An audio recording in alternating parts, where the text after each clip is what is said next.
Thank you so much, Vivian. Next up, representing the master's graduates, we will hear from Jared Shum. During his time at Harvard, Jared has been actively involved in student life, participating in Harvard Athlete Ally, Harvard BJJ, Harvard Judo, Harvard Run Club, and Harvard LDSSA. Beyond campus, he's passionate about serving his community, and he's served on the boards of several nonprofit organizations, including Stop AAPI Hate, AAPI Equity Alliance, Chinese for Affirmative Action, the Love Loud Foundation, and First Tea.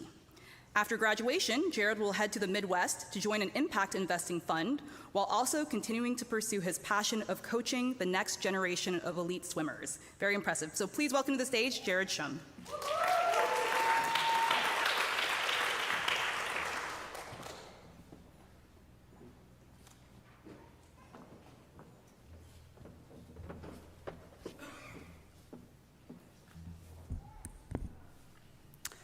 Graduating students and honored guests, I stand before you today as the proud son of Asian parents, as a proud Asian American.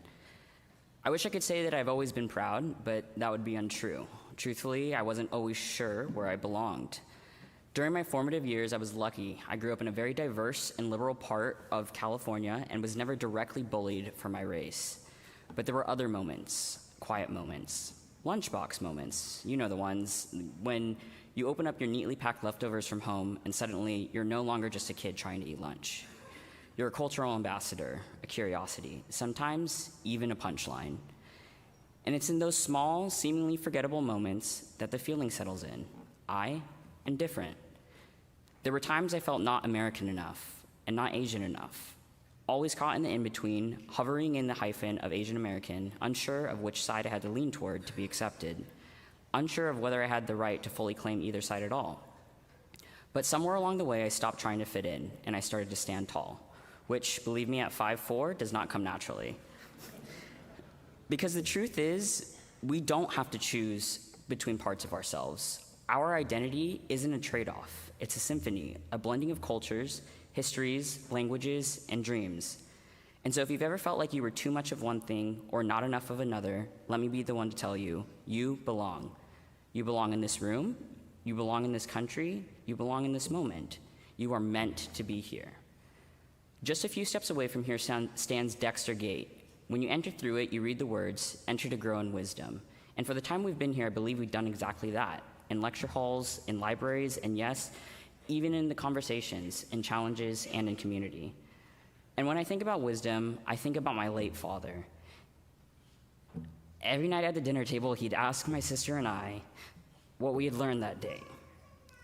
And if I answered, "I don't know," or "nothing," he wouldn't scold me. He'd quietly say, "You learn something every day."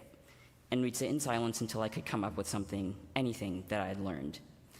As a professional educator, he taught me that learning isn't limited to classrooms and that wisdom isn't measured in grades or a degree. That the real lesson, the lifelong one, is to always stay curious, always stay learning. Which brings me back to Dexter Gate, because the real test is not what we've learned here, but what we do with it when we walk out. The words you see as you leave the yard through Dexter Gate are "Depart to serve thy country and thy kind." And that is our charge now, to take the knowledge we've gained, the pride we've reclaimed, and the voices we carry and serve. Because our diversity is not something to hide. It is our power, it is our voice, it is our gift. So to my fellow graduates, stand tall, be proud, be bold, and keep learning. Walk forward with courage, because when we stop apologizing for who we are, we make more room for others to do the same. Thank you, and congratulations.